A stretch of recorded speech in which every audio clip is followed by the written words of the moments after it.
Good evening, everyone. Took me a while to get that out. Again, good evening and welcome to Mission Dharma.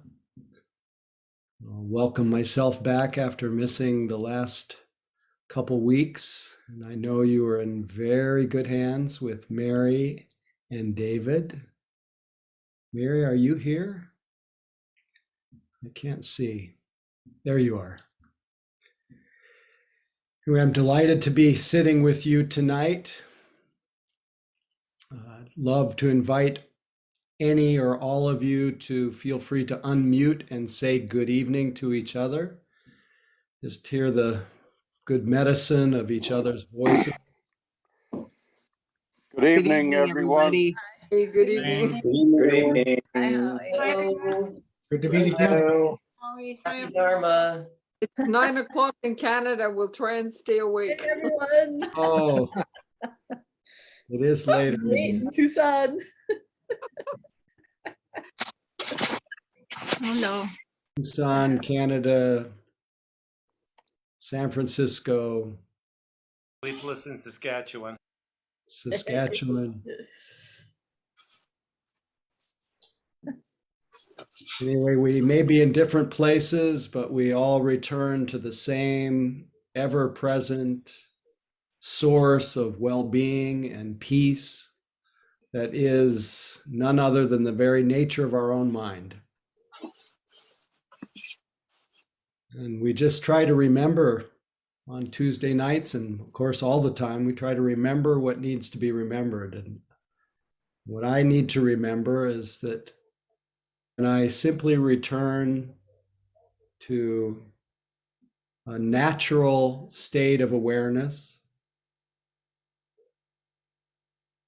whatever it is that lights up in the field of awareness, whether it's my body, my mind, even the world, begins to calm, because the mind that is aware is not reactive. It doesn't have an agenda. It's not trying to figure anything out. It's simply creating space to connect with reality. It's a form of love. I always think of the poem from one of the Sufi ecstatic poets that I think it's Rumi. How did the rose ever open its heart and give to this world all its beauty? Just felt the presence of light against its being. Otherwise, we all remain too frightened. So tonight we'll, as we always do, just celebrate in a way the light of awareness, and just start to sit and remember that light of awareness depends on our experience being mediated through the senses. So it's the bringing together of this selfless, ever-present wakefulness and clarity, this thing called awareness, bringing it together with this body, with its senses. This is where the Buddha said we find the world. It's not so much in our ideas of the world, but in the world that we experience through our senses. So bringing it all together, we find our posture that expresses our willingness and interest in being embodied, being present, because body is always present. So we bring our body into the same location as our mind, which is aware, naturally. We let our eyes close softly and just feel that merging or that mingling of mind or attention and body, even though they've never really been separate. Often our imagination is way ahead or way behind, and we miss this ever-present source of peace and well-being. So with our eyes closed softly, beginning to connect with the felt experience of our sitting body, which almost instantaneously stops being an idea of body, but emerges as a field of sensations, a sense of aliveness, vibratory field, pulsing, as well as the other sensations, some pleasant, some unpleasant, aching, burning, stabbing, itching. But we open to that field of sensations that we call body. And we feel its gentle stilling, its stillness that occurs so naturally when the body bathes in awareness, is received and known in awareness. And as the body stills, we notice the breath begins to ease. And without interfering with the process, we just connect with the body's experience of its own breathing.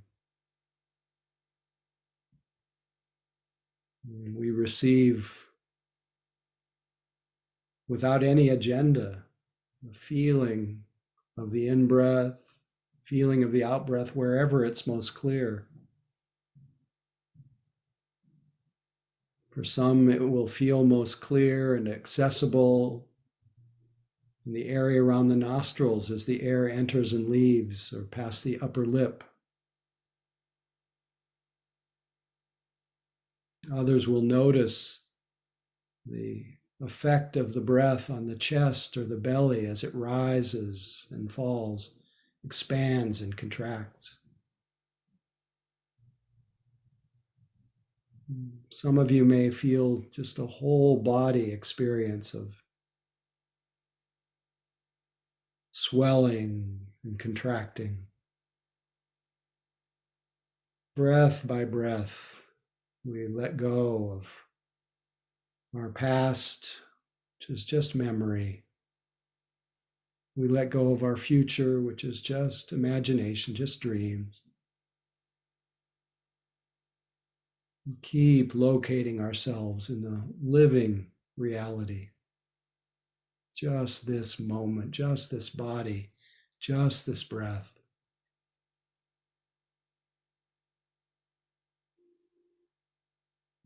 Not looking for anything but this.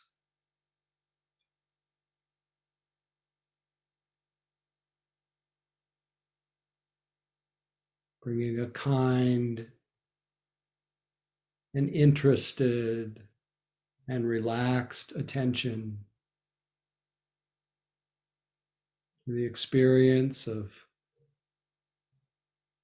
sitting, breathing, and ultimately to whatever it is that lights up in our awareness.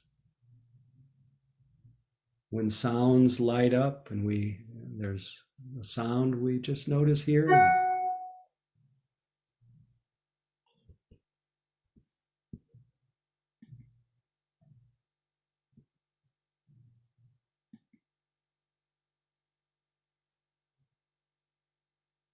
When sensations light up, we just notice their quality. We receive them, explore their nature, notice how they behave.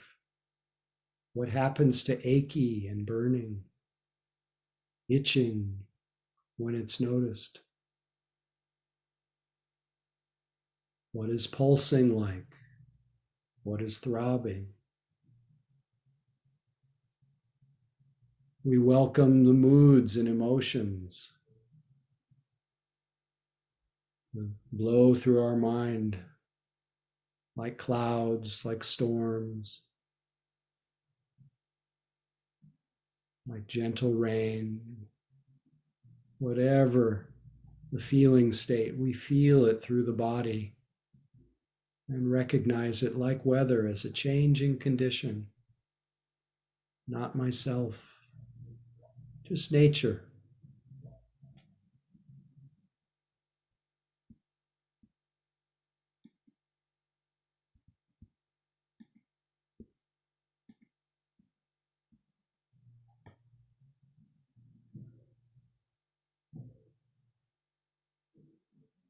When thoughts and images present themselves, we say, wonderful, thinking mind. Another sense experience that's a natural part of the human experience. Everything welcome, nothing clung to as me or mine, just loved. Choiceless love, which one teacher calls the touchstone of awareness. Everything welcome, just this moment, just this breath, or whatever becomes predominant.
When you realize you've been lost in thought, this is a sign of awareness, reemerging.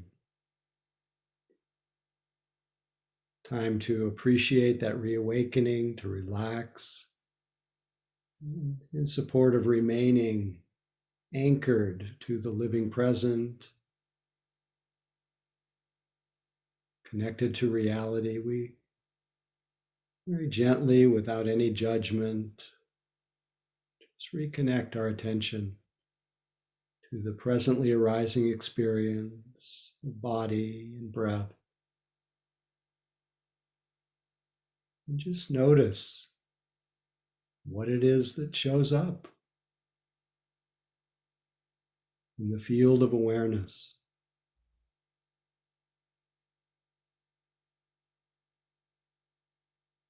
Just this moment.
If dullness is coloring the mind, is affecting your mind, notice that experience of dullness.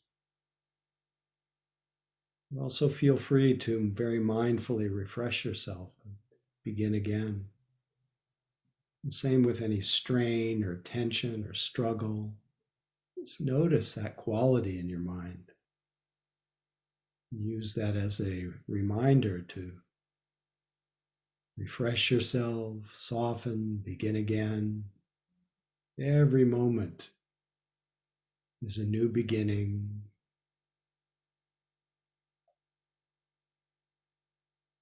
An opportunity to return to that welcoming,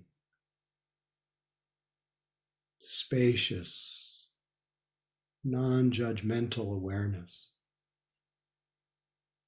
of things just as they are. Just this moment, just this breath, body, or whatever is predominant.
Notice your attitude of mind. Is it welcoming?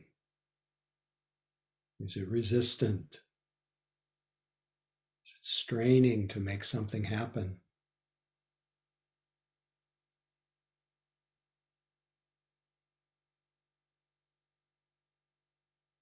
Is it evaluating, making everything about me? Just notice the attitude of mind without doing anything about it. Everything will liberate itself once it is known in awareness. Just let go, let be, as is, just this moment.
In the last minutes of our practice this evening, let your mind be like a big open field of loving kindness, loving awareness. And let your body just melt into that open, welcoming field of awareness. Let your body just bathe in kindness from the top of your head to the tips of your fingers, to the tips of your toes, leaving no part of this body or mind out of this welcoming field of loving kindness.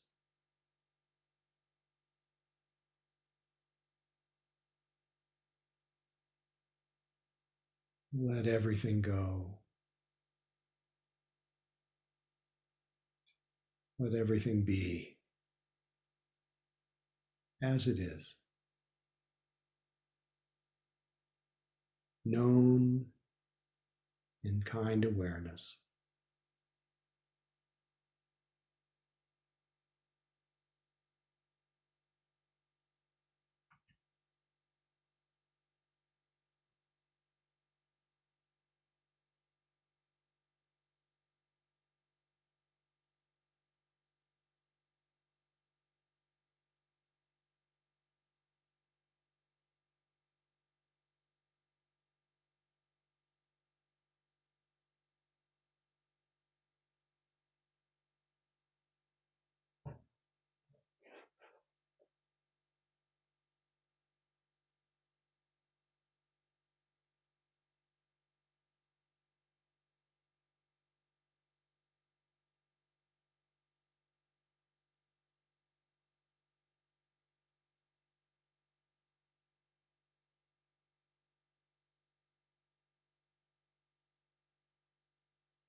Very nice to sit with all of you, be with you. Mysteriously feel your presence here, even though you're just these little boxes.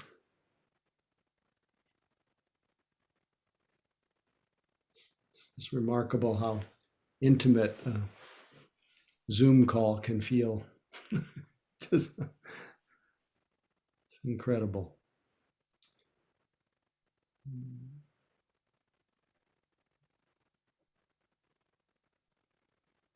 Wondering if there are any questions that you might have about anything you noticed this evening, any of the instructions, anything you maybe wanted me to comment on.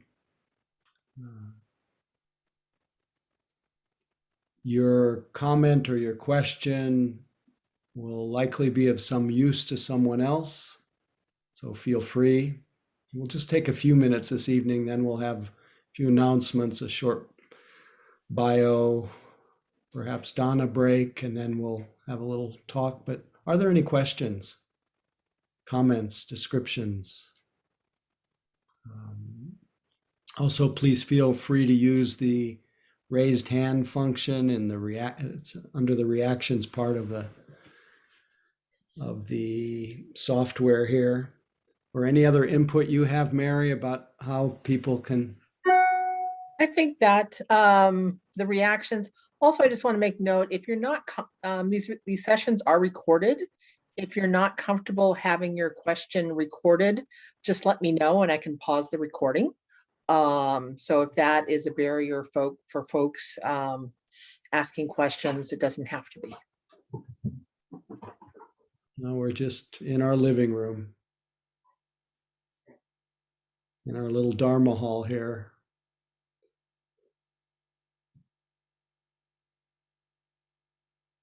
Okay. We have Barry. And wait, was it Mary was first or Barry? Mary was first. So please feel free, Mary. Nice to see you as always. Nice to see you too. I'm sorry I don't have better lighting. But I just want to say it was such a lovely, deep meditation, and I am amazed that we could do this over Zoom. I have not found this with some other meditations I've participated in, but with you, I always just have this really wonderful, deep meditation, even on Zoom. I don't know. Thank you so much. It is so Happy for you. Happy to have your wonderful. presence here, and maybe your depth of practice is rubbing off on everyone, and it's kind of a feedback loop between everyone. We're all just sharing the same soup. Thank you. Great. Thank you, Very Mary. grateful to be here. Thank you. Please feel free, Barry. Thank you. Hi, Howie. Just want to thank you so much, and everybody for tonight. It is just a really lovely space, and so thanks to all of you for being here, and thank you, Howie, for your guidance. So this is I know this is a big question, because I'm relatively new to this. Just a couple of years in, or not quite.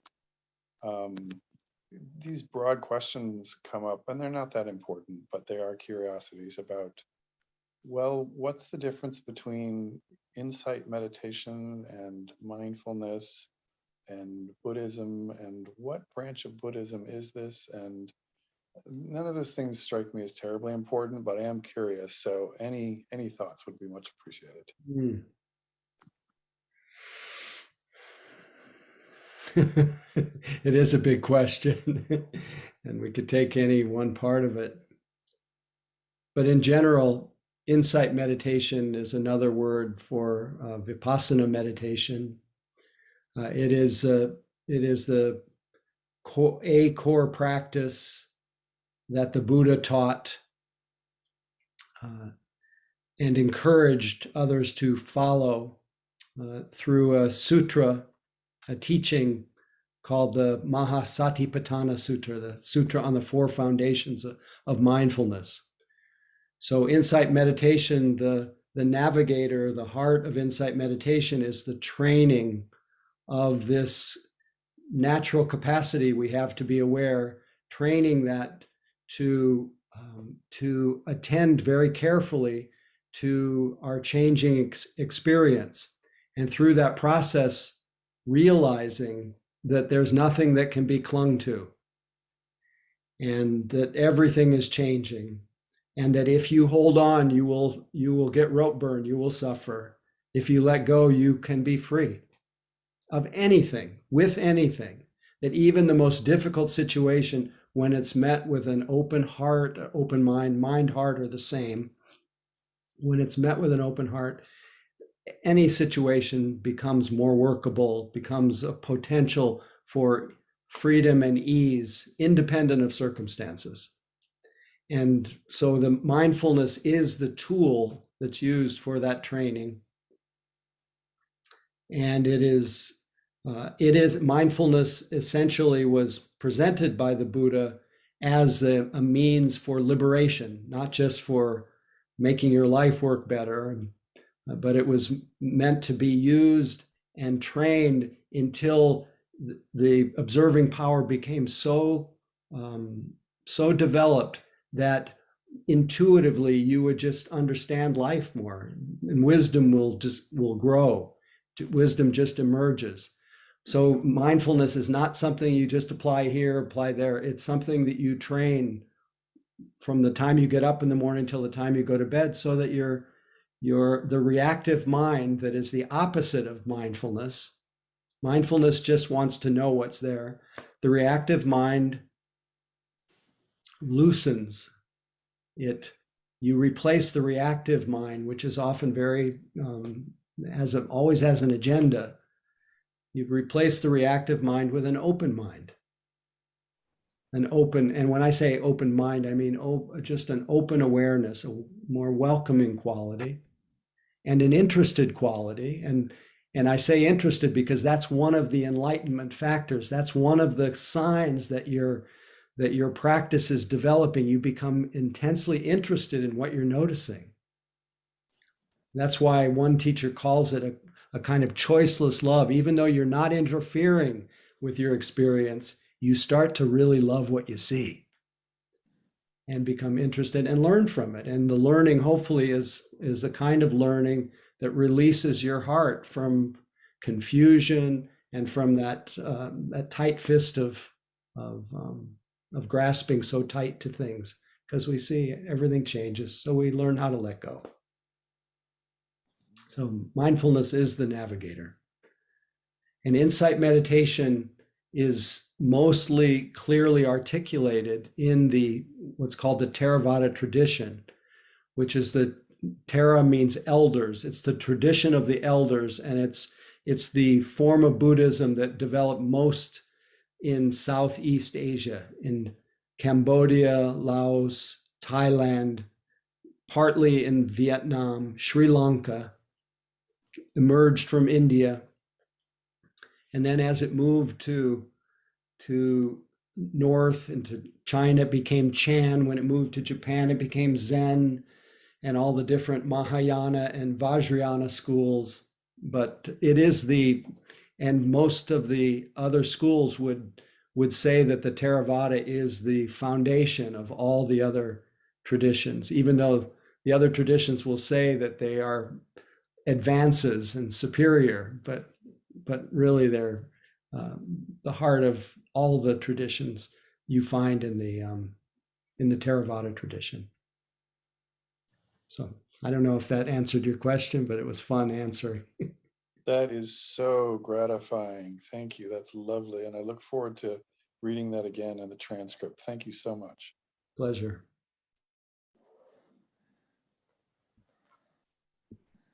Anyone else before we shift? One last. Gotta somehow get rid of. There we go.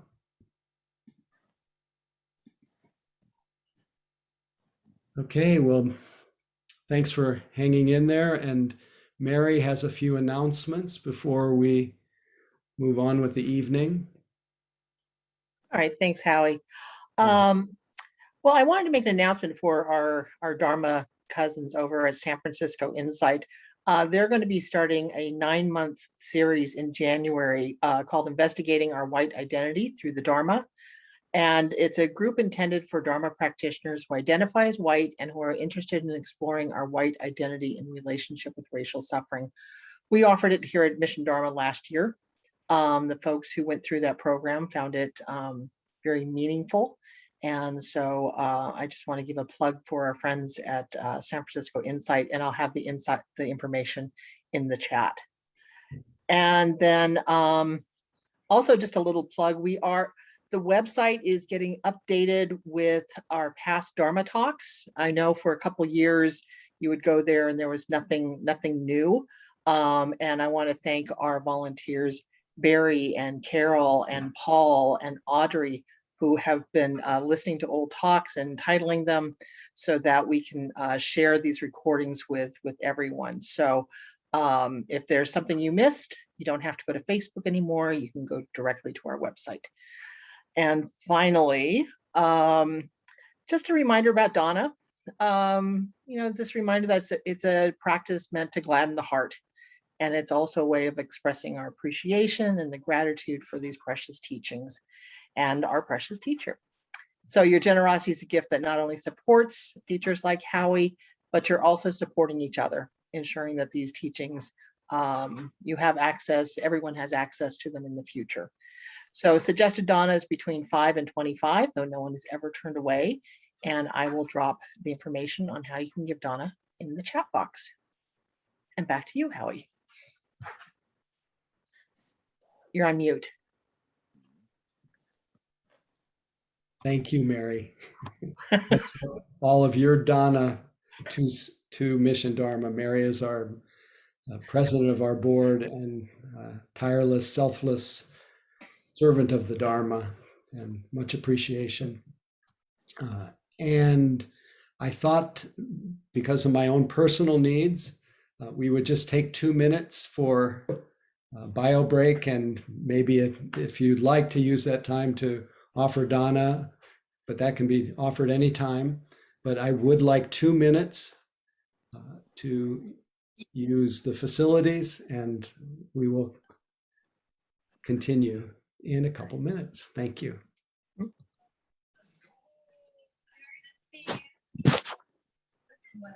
Is all about because the Midwest is to the best you can. You get to see where I grew up.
Hi, could you put that info back up? Oh, certainly. Thank you. There you go.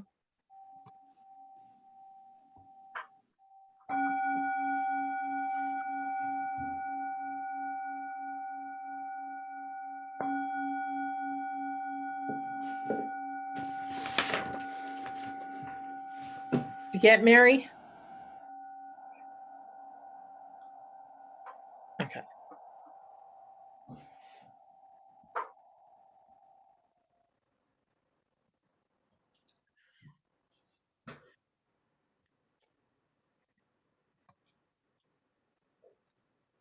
It's also in the chat box. So welcome back, everyone.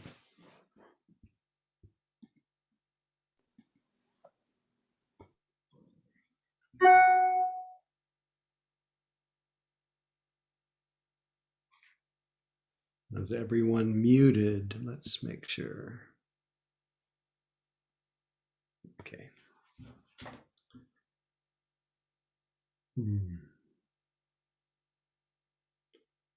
So I just want to say that describe my general present location, not my physical location, but my mental state. I am just returning from spending a week with my 95-year-old mother, which was wonderful. But I was primarily just functioning, being her son, which is a wonderful thing, and attending to her every need during this week, and which was lovely, a really precious opportunity, joyful, but very demanding in a way, and hard work, but really just stepping completely out of the identity of teacher, all the roles that I usually function in. I was just myself mostly, but if there was any identity, it was son. But then tonight, knowing this was happening, and today I noticed the reemergence of this identity of teacher. And I noticed that with that identity, if I'm thinking about it, there's a little edge of tension. That identity. By and large, I love functioning in the role that I do, but when there's a thought of the identity, there's a little tension associated with it. And I was particularly aware of the tension because in the course of conversations with people and in the course of deciding what to speak about tonight, I realized that if I were to try to describe the world that I find in the world that many human beings are inhabiting, it's a world that is colored with tension, with hardness. A friend of mine said that the right wing is angry and the left wing is outraged. And everybody's got something going on that they're in reaction to. And when Barry asked about the Vipassana practice or insight meditation practice tonight, I heard myself starting to lean toward what seems like it's really needed. And the heart of the Dharma is to incline our hearts to opening, inclining our attitude to softening, to yielding, being more spacious, more allowing, less contentious, less hard, less reactive, less pissed off. Because it seems, and something that the Buddha described as anything that produces tension, anything that increases tension, increases the sense of stress, increases the sense of suffering. And I know that David gave a lovely real-time teaching last week on the Four Noble Truths. And one could say that there's so many elements of life if you were born. I often say, I borrowed it from the Wiley's Dictionary, where the Wiley's Dictionary definition of birth is the leading cause of death. But I say birth is the leading cause of all manner of stressful things. Birth is stressful, aging is stressful, dying is stressful, not getting what you want is stressful, not wanting what you get is stressful, loss is stressful, work is stressful. Life is marked with a lot of inevitable stress, just what the Buddha called sankhara dukkha, just the relentlessness of the demands of just being human. It's already marked with some stress, but what turns that stress into mental suffering is this reactive mind. It's the mind that wants more. The state of wanting causes tension. The state of resisting causes tension. The state of getting identified with things and treating things so personally, that brings tension. So when the Four Noble Truths, that release of suffering, the third noble truth, the cessation of suffering, and then cultivating the path toward the cessation of suffering, what that leads to next, that wise view, that craving, clinging, condemning brings stress, letting go brings relief. What follows naturally from wise view, which includes primarily the Four Noble Truths and primarily the more mundane right view or wise view, is the reality of karma. is that actions have consequence. What you do with your mind, what you do with your body, what you do with your thoughts has a result. And if you act if your mind moves toward craving, it gets tense. If it moves toward aversion, anger, ill will, outrage, it gets tense.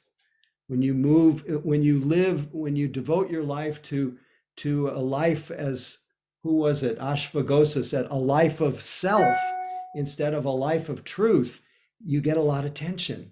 When our motivation is about me, is about mine, there is tension associated with that.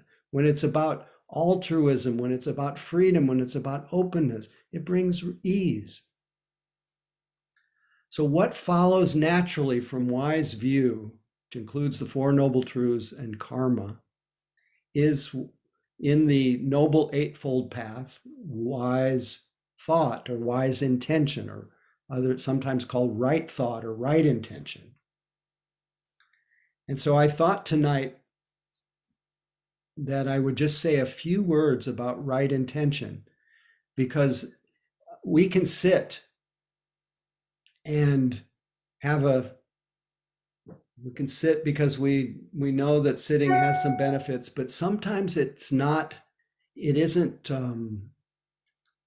doesn't have the full power that it has when we act in our practice with a clear intention, with a clarity of purpose. And right intention or right thought has three elements to it that we can start to incorporate in our lives if you're interested. The first of the aspects of right thought or right intention, and I actually had to apply this some in my week with my mom. As joyous as it was, there were moments when I could feel myself wanting to do something a little different in moments, or wanting something to go a little differently. And I would think of the first aspect of right intention is sometimes talked about as detachment, but it's really about renunciation. It's about not being, just in general, not being dependent on the way things what you would like.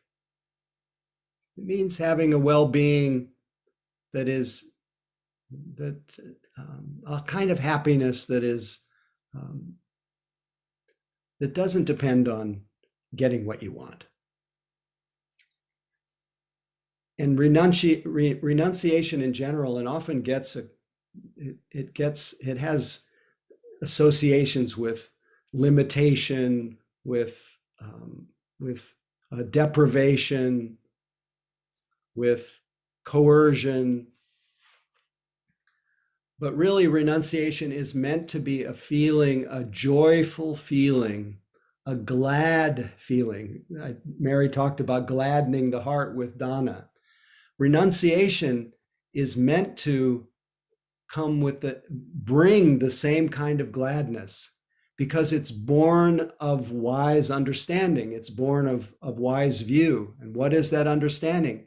Is that if we just keep feeding our wanting mind, keep associating our happiness with satisfying the hunger of our senses, if we think that we will somehow become happy if we keep just feeding the insatiable appetite for pleasure,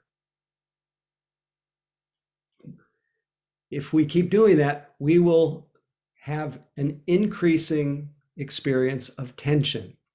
The state of wanting, the state of waiting, the state of hoping, even hoping for a better future, even hoping for a better past. Hope can be very open, but often desire is associated with a feeling of lack, a feeling I don't have what I need right now. And the more I practice feeding the state of desire, feeding the feeling of lack, the more tension I experience. So renunciation knows that desire is endless. Desire is insatiable. The state of craving is tense. And so one's renunciation is a letting go of the dependency on the wanting mind as the primary source of happiness and well-being. That one gives up that misplaced faith in the fleeting nature of sense pleasures. But there were three kinds of desires. Maybe David spoke of this last night, but three kinds of desires that the Buddha described as causing stress, as causing tension. The first one was the desire for sense pleasures. The second one was the desire, this is built around the identity, the desire for becoming, this constant effort to become what you are not. This doesn't mean that you don't develop a skill or that you shouldn't want to improve your financial situation or your health or all these things. But the desire for becoming is driven by a sense of insecurity, of lack, that you, as you are not enough. And that kind of desire for becoming that associates being happy with what you become, but not what you are, is a source of tension, because what happens both with sense desires and the desire for becoming, the happiness, the relief, the ease is postponed until some future date. And there is always the possibility that if I'm driven by that state of becoming, what the Buddha called bhava, there's a possibility I won't become what I want to become. I won't be the great being that I want to be. Or I won't get what I want when it comes to sense desires. And because of that uncertainty, there's more tension, the tension of worry, the tension of anxiety. And all of that colors the present moment, the only reality that we pointed to in the sitting tonight, the only reality, colors the present moment as insufficient, colors our unique human expression that each of us is as not quite enough, not good enough, lacking.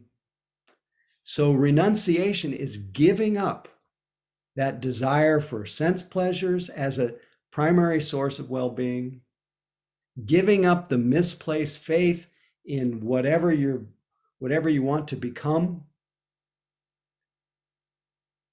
giving it up so that you can reclaim, as I quote a lot from Thich Nhat Hanh, where he says, you who are the richest person on earth, who've been going around begging for a living, stop being the destitute child. That's renunciation.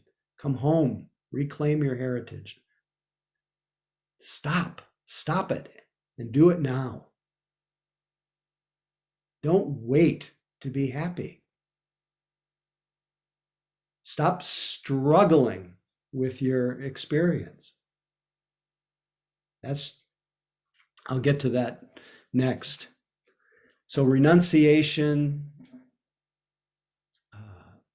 the desire for sense pleasures, the desire for becoming, and the desire for non-becoming, which is the desire to have everything shut down, that desire to just hide away in fear and dullness and numbness and sleep. And the extreme version of that desire for non-becoming is the desire not to live. And it's very easy for the mind to start inclining toward that desire for non-becoming, especially in the furnace of this world.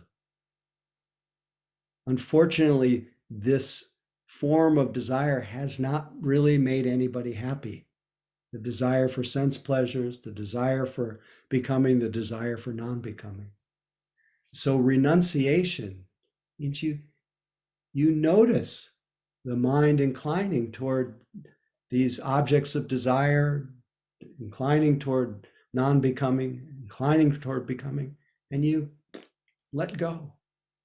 And you use it. And Linda's here. Linda Atkins is here tonight. She once parodied me, one of my favorite lines. You use it as your reminder of your love of being right where you are. You use that. So renunciation it's not giving up all the things of the world, but it's in understanding deeply that they just don't deliver. They go away. And you let that be, you let those desires, you put them to good use, and you let them remind you of your love of staying right here, of really checking it out. You, on present evidence, your body, your mind, just the way things are when you meet the way things are with a mind that is open and welcoming. This is where the antidote for this state of desire and the tension that comes with that is this kind of softening, allowing, spaciousness. And just notice what happens when you create a little space for your experience. It may not have solved all your life's problems, but there's relief there. There's spaciousness there. There's clarity there. There's peace available. Famous quote from the Dalai Lama, when asked what surprised him most about humanity, he said, humans, they sacrifice their health in order to make money. Then they sacrifice money to recuperate their health. Then they're so anxious about the future that they do not enjoy the present, result being that they don't live in the present or the future. They live as if they're never going to die, and then die having never really lived. So we don't want to miss our life. We don't want to miss our life while we're busy planning, desiring, hoping, expecting, becoming. If you can't find relief here, if you can't find the softening here, where are you going to find it? There is no salvation in time. It's here. It's timeless. And that's why we practice awareness, because awareness is timeless. It's impersonal. It's available. It's always here. It's not something you have to wait for. It's something that you call on as this wonderful support for cultivating, discerning, loving awareness.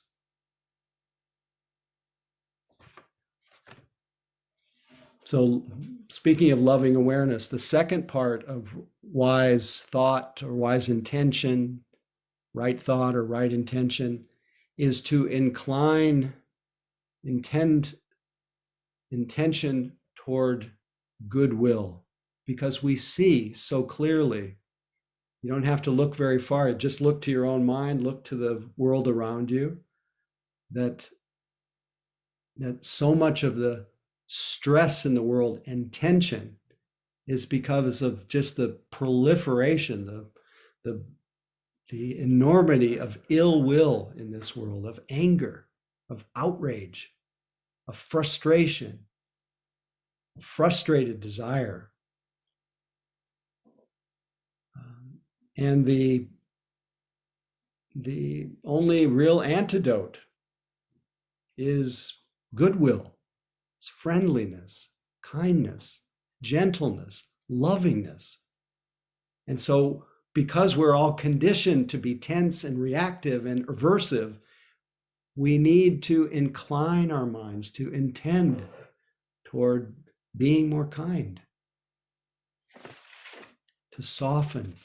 This is what Pema Chodron said, if we want there to be peace in the world, we have to be brave enough to soften what is rigid in our hearts, to find the soft spot and stay with it. We have to have that kind of courage and take that kind of responsibility. That's the true practice of peace. And I know I read this several times during COVID, because during the early part of COVID, when there was so much to be reactive toward about the way that the pandemic was handled by our, well, I won't get into the details of that, but I called on this reading. It was a great reminder for me from Sam Kean, a passage entitled Substituting Grief for Anger. It's a way of describing finding that soft spot. And Sam Kean's a theologian and psychologist, and his book, Faces of the Enemy, Reflections of the Hostile Imagination, is where this came from. And he said, to lessen the quantity of cruelty and sadism, we must learn to listen to the cry beneath violence. The victor must hear himself in the victim's cry. The winner feel himself in the humiliation of the loser. So long as we can visit pain on another, we need not feel our own pain. Anger lifts depression. For a time, purging our rage on a scapegoat relieves us of the feeling. But the need for the cleansing of the unacceptable feelings builds up, and we must plunge into a new circle of violence. We have our own very, maybe more mild version of this happening in our reactive mind.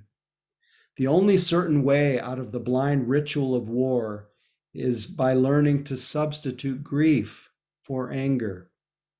Those who mourn the childhood love they never had, who treat their own wounds tenderly, learn to forgive and to break the vicious circle of the wounded and the wounding. When we are unable to confess that our own parents, our own governments, our own styles of life have disappointed and injured us, we will inevitably create an enemy on whom we heap our anger. Every day we are not grieving is a day we will be taking vengeance.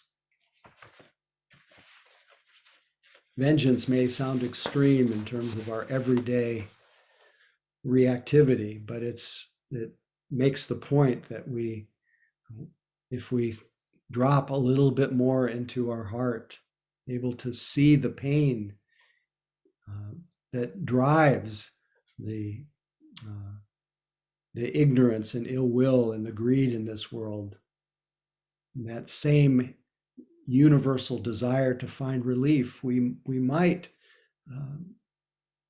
come more closely into our hearts. And then, as Pema Chodron says, be the real peace activists, because we have softened. So goodwill, and I won't give a whole talk on loving kindness, but it's a very central to the natural expression of an awakened heart is loving kindness. And when it meets pain, it expresses itself as compassion. When it meets joy, it expresses itself as altruistic joy, as appreciative joy. And it's such an antidote for the tension of anger, or the tension of envy and jealousy and comparing. So inclining the mind toward these heart qualities of love, compassion, joy, and then the more impartial love of equanimity is the medicine that our hearts need, and something worth intending to awaken following that second limb on the Noble Eightfold Path. And then, because I've run out of time, I just want to include the third part of right thought or wise thought, right view, right intention or wise intention. And that is inclining the mind toward harmlessness, toward creating in our lives, out of the simplifying our lives, creating the feeling for others of safety, to be a field of contentment, to be a field of love, to be a field of non-harming, to be gentle in speech, to tell the truth, to give what is sometimes called the gift of fearlessness. That means to give the gift of no one having to fear you. And that reminds me of this poem from Hafez. Again, this is translated by Daniel Ladinsky, so it may actually be his poem. Some have said that the Hafez never said these things, but I'll read it anyway because it's a good poem. Let's see. It goes like this: admit something. Everyone you see, you say to them, love me, love me. Of course, you don't say this out loud, otherwise someone would call the authorities. Still though, think about this. This great pull in us to connect. Why not become the one who lives with a full moon in each eye? With that sweet moon language that is always saying, with that sweet moon language, what every other eye in this world is dying to hear. Why don't you become the one with the full moon in each eye? So full, so open-hearted, so loving, inclining your mind that way, that you can actually see people, that you're not only seeing what you want, you actually see people. And you provide that environment of safety. Now, I know that's a little bit beyond just non-harming, but it's inviting us all to move in the direction of liberation, of being so full of ourselves in the healthiest way that we provide shelter. And so I'll end with the thought of shelter from Shantideva, the prayer that the Dalai Lama reflects on every day of his life, I am told, or we are told. Shantideva says, may I become at all times, both now and forever, a protector for those without protection, a guide for those who have lost their way, a ship for those with oceans to cross, a bridge for those with rivers to cross, a sanctuary for those in danger, a lamp for those without light, a place of refuge for those who lack shelter, and a servant to all in need. So may this be so for all of us. May we all incline toward renunciation, goodwill, and non-harming. And may our practice tonight and every night and every day be dedicated to the welfare and benefit of all.